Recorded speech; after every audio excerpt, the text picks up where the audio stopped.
ما جف دم سال من عينيه لكنه يجري على الخدين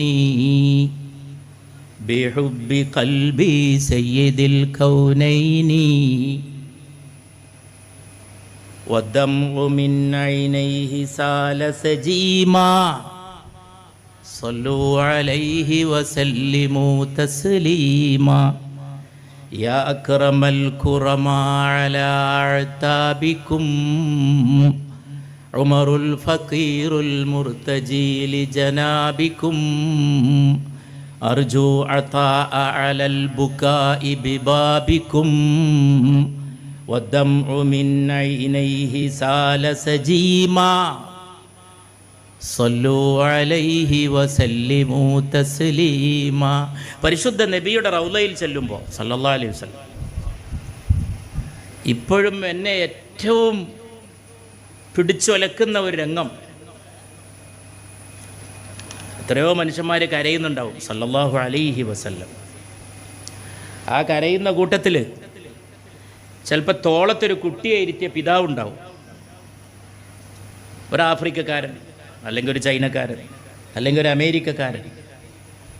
ലോകത്ത് മുഴുവനും മഹബത്തിൻ്റെ വേദനയെ നിറച്ചുകൊണ്ടാണ് പുണ്യ റസൂൽ ഈ ലോകത്തോട് ഇവിടെ പറഞ്ഞത് സല്ലല്ലാഹു അലൈഹി വസല്ലം. ശരിയായ മഹബ്ബ അതൊരു ഹുസ്നാണെന്നും അതൊരു അലമാണെന്നും അത് വേദനാജനകമാണെന്നും ആ വേദനയിലൂടെ പോയാലേ നീ ആനന്ദത്തിലെത്തുകയുള്ളൂ, സആദത്തുൽ അബദിയ്യ, ശാശ്വതമായ സൗഭാഗ്യം എന്ന് പഠിപ്പിക്കുകയാണ് തിരുനബി മുസ്തഫ സല്ലല്ലാഹു അലൈഹി വസല്ലം. അപ്പോൾ ഈ വാപ്പ അങ്ങനെ കരയുമ്പോൾ ഈ കുട്ടി വിചാരിക്കും, എൻ്റെ വാപ്പാക്ക് എന്ത് പറ്റി? വാപ്പ റൗള ഷരീഫിൻ്റെ അടുത്തുള്ള ചുമര് ചിലപ്പോൾ താങ്ങിപ്പിടിക്കും, നിൽക്കാൻ പറ്റാതെ. റസൂലുള്ളാഹിൻ്റെ റൗളയിൽ സല്ലല്ലാഹു അലൈഹി വസല്ലം ഇത് പലപ്പോഴും കാണുമ്പോൾ വല്ലാത്തൊരു രംഗാണത്. അപ്പോൾ ഈ കുട്ടി വാപ്പൻ്റെ മുഖത്തേക്കും, വാപ്പന്തിന് എത്ര എൻ്റെ വാപ്പന്തിന് എത്ര ദുഃഖിക്കുന്നത്. അപ്പോൾ എനിക്ക് ഉമർ ഖാദിയുടെ ഈ കവിതയാണ് ഓർമ്മ വരിക.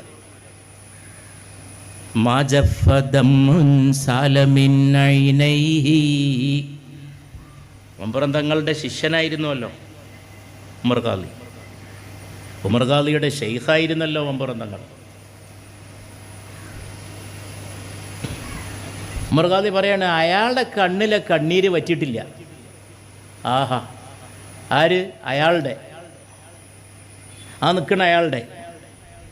ഞാൻ ആ റൗള ഷരീഫിൻ്റെ ചുമരിൽ ഒരാൾ താങ്ങിയെന്ന് പറഞ്ഞില്ലേ, അതുപോലുള്ള ഏതോ ഒരാളുടെ, അയാളെ കണ്ണീര് വറ്റിയിട്ടില്ല. മജഫ ദംഉൻ സലമിൻ ഐനൈഹി ലകിന്നഹു യജ്രി അലൽ ഖദ്ദൈനി. രണ്ട് കവിൾത്തടങ്ങളിലൂടെയും അയാളുടെ കണ്ണുനീര് ഒലിച്ചിറങ്ങുകയാണല്ലോ. അയാളെ കണ്ണിലെ കണ്ണീര് പറ്റിയിട്ടില്ല. ആരെക്കുറിച്ചാണ് ഉമർ ഖാദി പറയുന്നത്? അത് അടുത്ത വരിയിൽ മനസ്സിലാവും. ബിഹുബ്ബി ഖൽബി സയ്യിദിൽ കൗനൈനി. രണ്ട് ലോകത്തിൻ്റെയും നായകരായ പുണ്യനബിയോട് എൻ്റെ ഹൃദയത്തിലുള്ള സ്നേഹം കൊണ്ടാണ് എൻ്റെ കണ്ണീര് വറ്റാത്തത്. അപ്പോൾ അയാൾ നിങ്ങൾ തന്നെയാണ് ഉമർ ഖാദി. ആ താങ്ങി നിൽക്കുന്ന ആള് നിങ്ങൾ തന്നെയാണ് ഉമർ ഖാദി.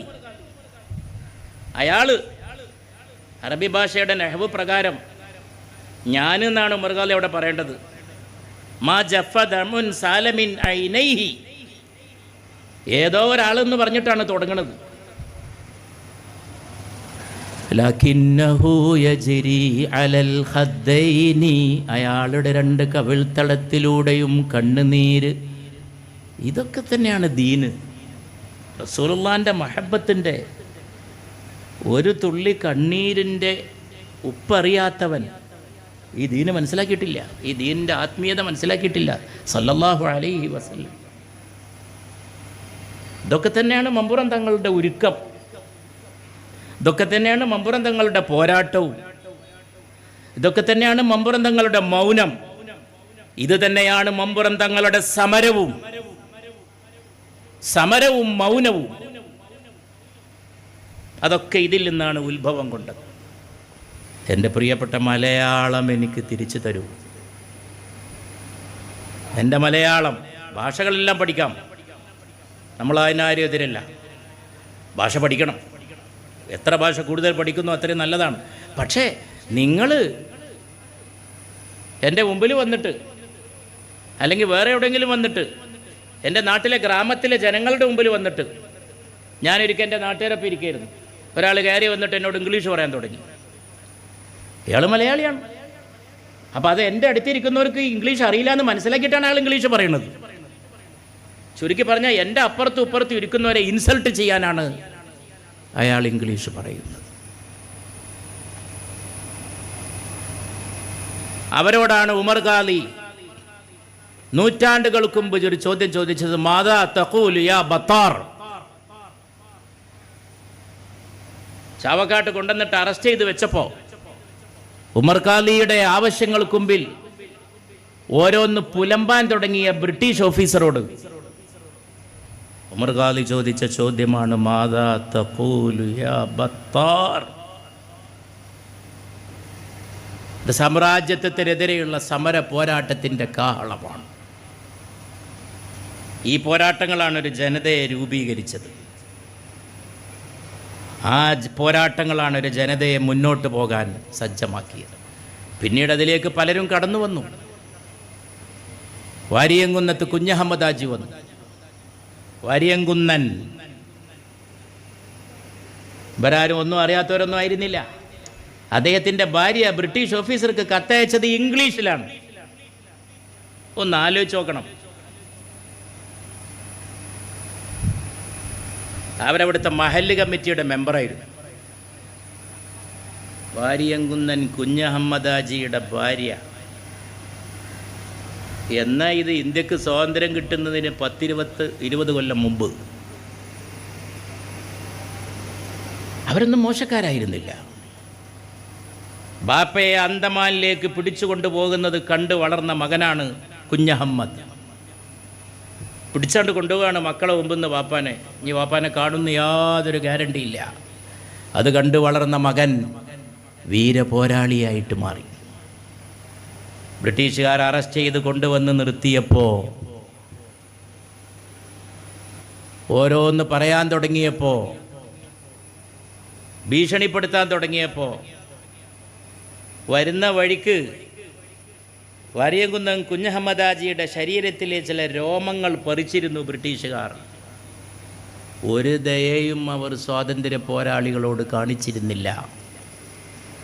വാരിയംകുന്നൻ കുഞ്ഞഹമ്മദ് ഹാജി മലപ്പുറം കോട്ടക്കുന്നുമ്മൽ അദ്ദേഹത്തെ വെടിവെച്ച് കൊല്ലാൻ പോകുന്ന നേരത്ത് പറഞ്ഞു, കുറച്ചും കൂടി രോമുണ്ട് എൻ്റെ ശരീരത്തിൽ, വന്ന് പറിക്കടാ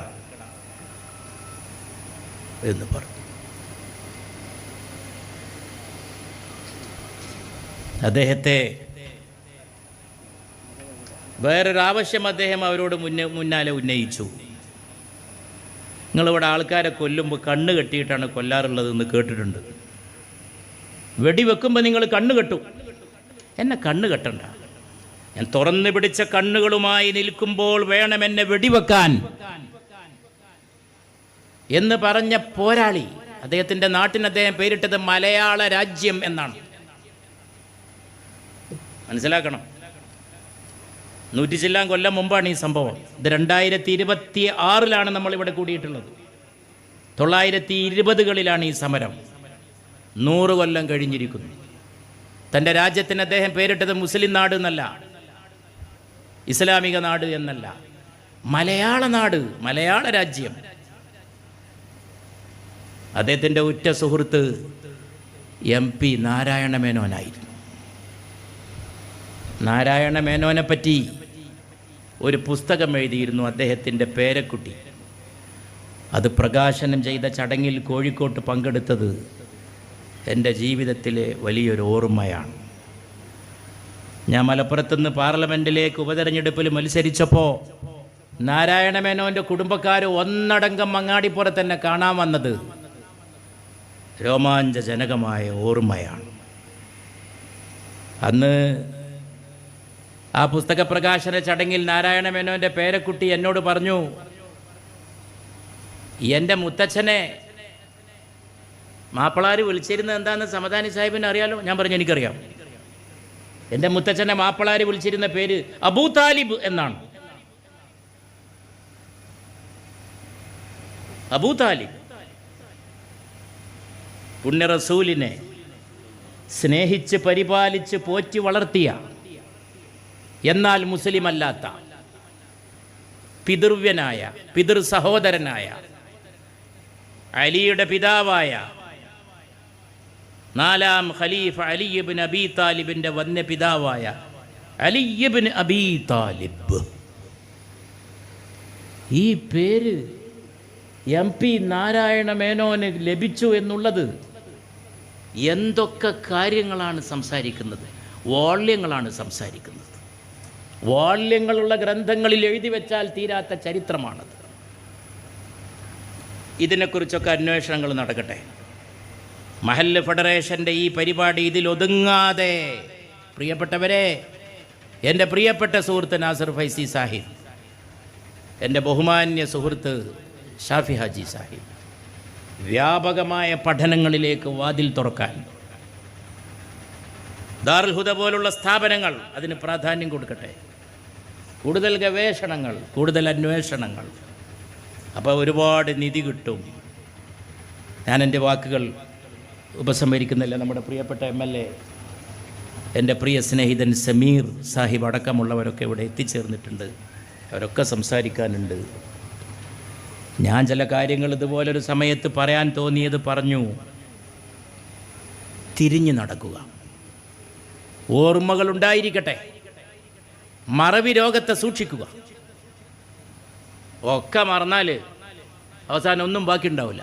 ഇനി ഒറ്റാളെ മറക്കാൻ ബാക്കിയുള്ളൂ, പെറ്റ തള്ളയെ. അതും മറന്നുകൊണ്ടിരിക്കുന്നു. കഴിഞ്ഞ 1.5 കൊല്ലത്തിനിടയിൽ കേരളത്തിൽ മക്കളാൽ കൊല ചെയ്യപ്പെട്ട മാതാക്കളുടെ കണക്കെടുക്കണം എന്ന് പറഞ്ഞുകൊണ്ടിരിക്കുന്ന ഒരാളാണ് ഞാൻ. എത്രയോ സ്ഥലങ്ങളിൽ പ്രസംഗിച്ചു. ഞാൻ അമ്മ പ്രസംഗം ചെയ്ത മലയാളിയാണ്. മലയാളികൾ ഏറ്റവും കൂടുതൽ കേട്ട പ്രഭാഷണം നാട്ടിക കടപ്പുറത്ത് നടന്ന അമ്മ പ്രസംഗമാണെന്നാണ് പറയപ്പെടുന്നത്. കണക്കുകൾ വെച്ചുകൊണ്ട് പല സുഹൃത്തുക്കളും പറയാറുണ്ട്, ലക്ഷോപലക്ഷം മലയാളികളാണ് അമ്മ പ്രസംഗം കേട്ടിട്ടുള്ളത്. എൻ്റെ അഭിവന്യ സുഹൃത്ത് ശ്രീ മോഹൻലാലിൻ്റെ അമ്മ വന്ന് തുടക്കം കുറിച്ച, അവരും അടുത്ത കാലത്ത് നിര്യാണം പ്രാപിച്ചു. അപ്പോൾ എല്ലാവരും അമ്മ പ്രസംഗത്തിലേക്ക് വീണ്ടും പോയി. മലയാളികൾ വീണ്ടും അമ്മ പ്രസംഗം ഒരുപാട് നിത്യം കേൾക്കുന്നവർ അന്ന് ഒന്നുകൂടി കേൾക്കാൻ തുടങ്ങി. കാരണം അവരാണ് വന്നിട്ട് അതിന് തുടക്കം കുറിച്ചത്. ഈ എളിയവൻ, ഞാൻ ഇപ്പം പറയാറുള്ളത്, മക്കളാൽ കൊല ചെയ്യപ്പെട്ട മാതാക്കളുടെ കണക്കെടുക്കൂ ഈ കേരളക്കരയിൽ. പെറ്റ തള്ളയോട് എന്താണ് ചെയ്തുകൊണ്ടിരിക്കുന്നത് എന്ന് പഠിക്കൂ. അതിനോരോരോ ഓമന പേരുണ്ടാവും. അവൻ ഡ്രഗ് അഡിക്റ്റായി, അവൻ മയക്കുമരുന്ന് സേവിച്ചതാണ്, അതങ്ങ് പറഞ്ഞല്ല ഇമ അവസാനിച്ചു. എന്ത് കൊടും ക്രൂരത ചെയ്തവനെയും അറസ്റ്റ് ചെയ്ത് പിടിച്ചോണ്ടായാൽ മയക്കുമരുന്നാണ്, തീർന്ന് എല്ലാം അവിടെ അവസാനിച്ചു. അവനെന്തോ ലൈസൻസ് കിട്ടിയ മാതിരിയാണ്. പെറ്റ തള്ളയെ കത്തിക്കരയാക്കാനും മനോരോഗിയായ മാതാവിനെ വെള്ളത്തിൽ മുക്കിക്കൊന്ന മകനുണ്ട് കേരളത്തിൽ. ഗ്യാസ് സിലിണ്ടർ കൊണ്ട് മാതാവിൻ്റെ തലക്കടിച്ച് കൊന്ന മകനുണ്ട് കേരളത്തിൽ. മറവിയാണ്. ഈ മറവിയെക്കുറിച്ച് താക്കീത് ചെയ്തുകൊണ്ടാണ് മമ്പുറം തങ്ങൾ കടന്നുപോയത്. മമ്പുറം തങ്ങൾ രാഷ്ട്രീയം സംസാരിച്ചു. മമ്പുറം തങ്ങൾ പോരാട്ടം സംസാരിച്ചു, പോരാട്ടം നടത്തി. മമ്പുറം തങ്ങൾ മൈത്രി കൊണ്ടു നടന്നു, അത് പഠിപ്പിച്ചു. അതെങ്ങനെ വേണമെന്ന് കൃത്യമായി ഉണർത്തി. മമ്പുറം തങ്ങളോടുള്ള ബ്രിട്ടീഷുകാരുടെ പക മനസ്സിലാക്കാൻ ഒറ്റ കാര്യം മതി. ആ കുടുംബത്തോട് അവർക്ക് വലിയ തീരാത്ത പകയായിരുന്നു. മകനെ നാടുകടത്തി. സയ്യിദ് ഫളൽ ഇങ്ങോട്ട് വരാൻ ഒരുങ്ങിയപ്പോഴൊക്കെ ബ്രിട്ടീഷുകാർ തടഞ്ഞു.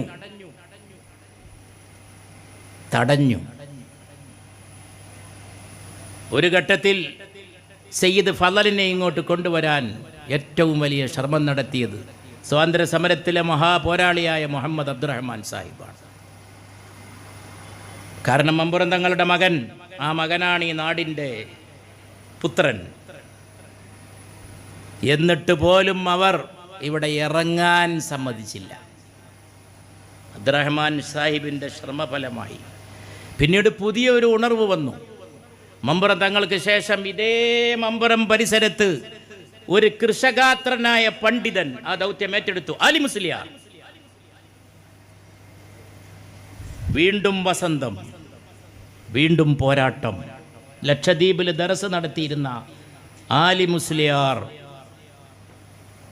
ഒരു ഉറുമ്പിനെ പോലും നോവിക്കാത്ത മനുഷ്യൻ, അദ്ദേഹം ഈ വലിയ സമരത്തിൻ്റെ തലപ്പത്ത് വന്നു. ഇന്ത്യയുടെ സ്വാതന്ത്ര്യത്തിന് വേണ്ടി അവർ അടരാടി.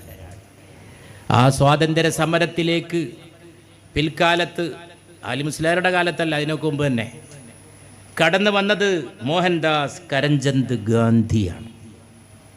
ഗാന്ധിക്ക് ഇതൊക്കെ ഉണ്ടായിരുന്നു: പോരാട്ടം, സഹനസമരം, സത്യാഗ്രഹം, മൈത്രി. മൈത്രി മൈത്രി സമുദായ മൈത്രിയുടെ കൊടിവാഹകനായിരുന്നു ഗാന്ധി. ആ ഗാന്ധിയെ തിരിച്ചറിയുക, ചരിത്രത്തിലേക്ക് തിരിഞ്ഞു നടക്കുക. നമുക്കതിന് സാധിക്കട്ടെ എന്ന് ആശംസിച്ചുകൊണ്ട്, ഇന്ത്യ എവിടെയൊക്കെ വർഗീയ പ്രശ്നങ്ങൾ അനുഭവിക്കുന്നുവോ അവിടെ മുഴുവൻ ഇന്ത്യയിലെ ജനങ്ങൾക്കിടയിൽ അന്നോളമില്ലാത്ത വർഗീയതയുടെ വിത്ത് വിതച്ചത് ഈ സാമ്രാജ്യത്വവാദികളാണ്, ഇംപീരിയലിസ്റ്റുകളാണ്, അധിനിവേശക്കാരാണ്. അവരെ തിരിച്ചറിയുന്നതാണ് ഏറ്റവും വലിയ അറിവ്. ആ അറിവാണ് മമ്പുറം തങ്ങളെ മഹാനാക്കിയത്. അവരെ തിരിച്ചറിഞ്ഞു. മമ്പുറം തങ്ങൾ ശരിക്ക് കൃത്യമായിട്ട് പറഞ്ഞു. മമ്പുറം തങ്ങൾ ജനതയെ ബോധ്യപ്പെടുത്തി. ആ പോരാട്ടത്തിന് നേതൃത്വം കൊടുത്തവർക്കൊക്കെയുള്ള പ്രത്യേകത മമ്പുറം തങ്ങളിൽ കാണാം, സാമൂതിരിയിൽ കാണാം, സൈനുദ്ദീൻ മഖ്ദൂമിൽ കാണാം, വെളിയങ്കോട് ഉമർ ഖാലിയിൽ കാണാം, കുഞ്ഞാലി മരക്കാറിൽ കാണാം. ഒരുപോലെ ഇവരിലൊക്കെ കാണാൻ കഴിയുന്നൊരു പ്രത്യേകതയുണ്ട്: സമുദായ മൈത്രി. അതിലും മമ്പുറം തങ്ങൾ മുമ്പിൽ നടന്നു. കോന്തുനായർ കൂടെ ഉണ്ടായിരുന്നു എന്നുള്ളത് മാത്രമല്ല വിഷയം, എല്ലാ കാര്യത്തിലും ഒന്നിച്ച് നീങ്ങി. വെളിയങ്കോട് ഉമർ ഖാലിയെ അറസ്റ്റ് ചെയ്തിട്ട് ചാവക്കാട്ടെ തുക്കിടി നീബു സാഹിബ് കോഴിക്കോട്ടേക്ക് കൊണ്ടുപോയി കോഴിക്കോട്ടെ ജയിലിലിട്ടപ്പോൾ ജയില് വളയാൻ മലബാറിൻ്റെ നാനാഭാഗങ്ങളിൽ നിന്ന് കോഴിക്കോട്ടേക്ക് മാർച്ച് ചെയ്തത് മുസ്ലിങ്ങളോടൊപ്പം ഹിന്ദുക്കളാണ്. നോക്കൂ, അതാണ് ഇന്ത്യയുടെ സ്വാതന്ത്ര്യ സമരം. ഇന്ത്യയുടെ സ്വാതന്ത്ര്യ സമരം ഹിന്ദു മുസ്ലിം മൈത്രിയുടെ ചരിത്രമാണ്.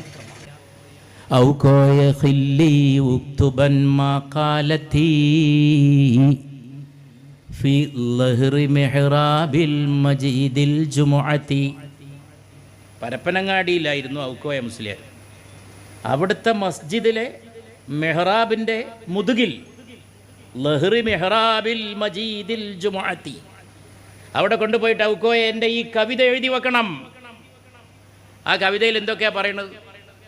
ആ കവിതയിൽ പോരാട്ടമുണ്ട്, ആ കവിതയിൽ തസവുഫുണ്ട്, ആ കവിതയിൽ തസ്കിയത്തുണ്ട്. അർബഅതൻ മിനത്തുയൂറി തയ്യിറു, 4 പക്ഷികളുടെ സ്വഭാവം നിങ്ങൾ വെടിയണം. താഊസുൻ മയിൽ, ദീക്കുൻ പൂവൻകോഴി, ഗുറാബുൻ കാക്ക, നസ്റുൻ പരുന്ത്. 4 പക്ഷികളിലൂടെ ലോകത്തെ ആത്മീയത പഠിപ്പിച്ചു മമ്പുറം സെയ്ദ് അലവി തങ്ങൾ. താഊസുനാദീക്കുൻ കേൾക്കുമ്പോഴേക്ക് എല്ലാവർക്കും മനസ്സിലാവും മയിലിന് വലിയ അഹങ്കാരമാണ്, വലിയ അഴകുണ്ടെന്നാണ് മയിലിൻ്റെ വിചാരം. എന്നാൽ അഹങ്കാരമാണ് പലരെയും നയിക്കുന്നത്. ആണിനെയും പെണ്ണിനെയും അഹങ്കാരം നയിക്കുന്നു. ഭൂമിയിൽ മനുഷ്യൻ്റെ ഏറ്റവും വലിയ ഗുണം താഴ്മയാണ്, എളിമയാണ്. ഞാൻ കഴിഞ്ഞ ദിവസം മാണിയൂർ ഉസ്താദിൻ്റെ അനുസ്മരണ സമ്മേളനത്തിന് പോയിരുന്നു തൃക്കരിപ്പൂർ. ഞാൻ അവിടുന്ന് പറഞ്ഞു, ഭൂമിയിലെ ഏറ്റവും നിസ്സാരക്കാരൻ ഞാനാണ് എന്ന് വിശ്വസിച്ച മനുഷ്യനായിരുന്നു മാണിയൂർ ഉസ്താദ്. ഈ ഭൂമിയിലെ ഏറ്റവും നിസ്സാരക്കാരൻ ഞാനാണ്. എനിക്ക് അദ്ദേഹവുമായി പതിറ്റാണ്ടുകളുടെ ബന്ധമുണ്ടായിരുന്നു. താഊസുൻ മയിൽ, ദീക്കുൻ പൂവൻകോഴിയുടെ കാമം. നോക്കൂ നിങ്ങൾ, ലോകത്ത് മുഴുവൻ ഇന്ന് കാമം ആഘോഷിക്കുന്നു. സോഷ്യൽ മീഡിയ കാമത്തെ വിളമ്പുന്നു. ദീക്കുൻ എന്നൊരൊറ്റ വാക്കിലൂടെ മമ്പുറം തങ്ങൾ ലോകത്തിന് താക്കീത് ചെയ്തു. പൂവങ്കോഴിയുടെ സ്വഭാവം വിവരമുള്ള പലരും പറയും, ഇന്ന് ചില ആളുകളെ പറ്റി പറയുമ്പോൾ അവനൊരു പൂവങ്കോഴിയാണ്. മഹാനായ മമ്പുറം തങ്ങൾ ദീക്കുൻ എന്ന ഒറ്റ വാക്കിലൂടെ 20-21 നൂറ്റാണ്ടുകളിൽ ലോകത്തിനെ കീഴ്പ്പെടുത്താൻ പോകുന്ന രോഗമെന്തെന്ന് ആ ആത്മീയ ബിഷഗ്വരൻ, ആ ആത്മീയ ചികിത്സകൻ കണ്ടെത്തി. ഖുറാബുൻ, കാക്ക. കാക്കയുടെ പ്രശ്നം എന്താ? അലച്ച, ആർത്തി, തിന്നും പിന്നെയും തിന്നും, വൃത്തികേടാണ് തിന്നുക. അമേദ്യം കഴിച്ച കാക്ക, അമേദ്യം മനുഷ്യൻ്റെ വിസർജ്യം കഴിച്ച കാക്ക ആ ചുണ്ട് മരക്കൊമ്പിൽ വരച്ചിട്ട് പറയുന്നതാണ്, ഛേ ഈ വൃത്തികേട് കഴിച്ചു, ഇനി ഞാൻ കഴിക്കില്ല. അത് കാക്കച്ചിയുടെ തൗബ പോലെ എന്ന് പണ്ടത്തെ ആളുകൾ പറയും. കാക്ക പിന്നെ അത് കൊത്താൻ പോകും. അടുത്ത നിമിഷം അമേദ്യം കണ്ടാൽ കാക്ക വീണ്ടും കൊത്തും. ഉറാബുൻ നസ്രു, പരുന്ത്. പരുന്തിന് എന്താ പ്രശ്നം? ധിക്കാരം, ധാർഷ്ട്യം. മമ്പുറം തങ്ങളോടുള്ള ബ്രിട്ടീഷുകാരുടെ പക മനസ്സിലാക്കാൻ ഒറ്റ കാര്യം മതി. ആ കുടുംബത്തോട് അവർക്ക് വലിയ തീരാത്ത പകയായിരുന്നു.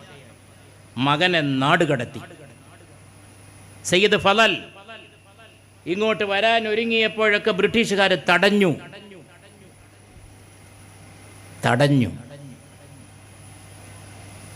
ഒരു ഘട്ടത്തിൽ സയ്യിദ് ഫളലിനെ ഇങ്ങോട്ട് കൊണ്ടുവരാൻ ഏറ്റവും വലിയ ശ്രമം നടത്തിയത് സ്വാതന്ത്ര്യ സമരത്തിലെ മഹാപോരാളിയായ മുഹമ്മദ് അബ്ദുറഹ്മാൻ സാഹിബാണ്. കാരണം മമ്പുറം തങ്ങളുടെ മകൻ, ആ മകനാണ് ഈ നാടിൻ്റെ പുത്രൻ. എന്നിട്ട് പോലും അവർ ഇവിടെ ഇറങ്ങാൻ സമ്മതിച്ചില്ല.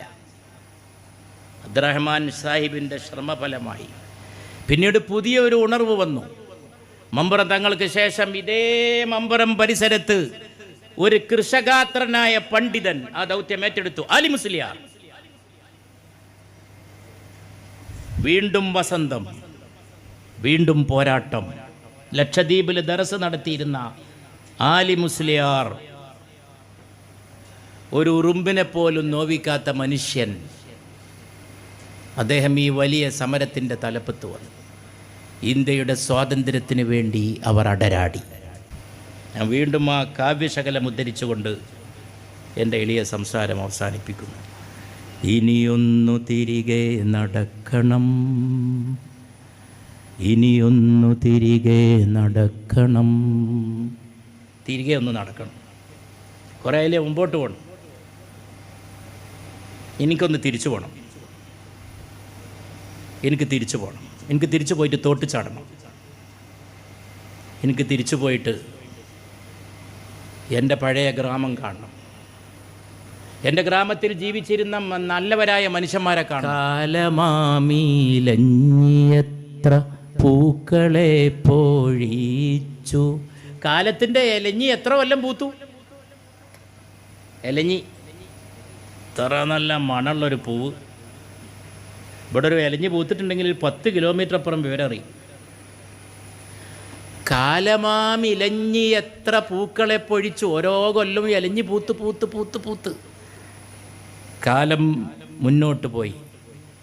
അങ്ങനെ പോകുമ്പോഴും ആ എലഞ്ഞിപ്പൂമണം മറക്കാതിരിക്കട്ടെ എന്ന് ആശംസിച്ചുകൊണ്ട്, അത് മനസ്സിൽ സൂക്ഷിക്കാൻ സാധിക്കട്ടെ എന്ന് ആശംസിച്ചുകൊണ്ട് നിങ്ങൾക്കെല്ലാവർക്കും എൻ്റെ അഭിവാദ്യം.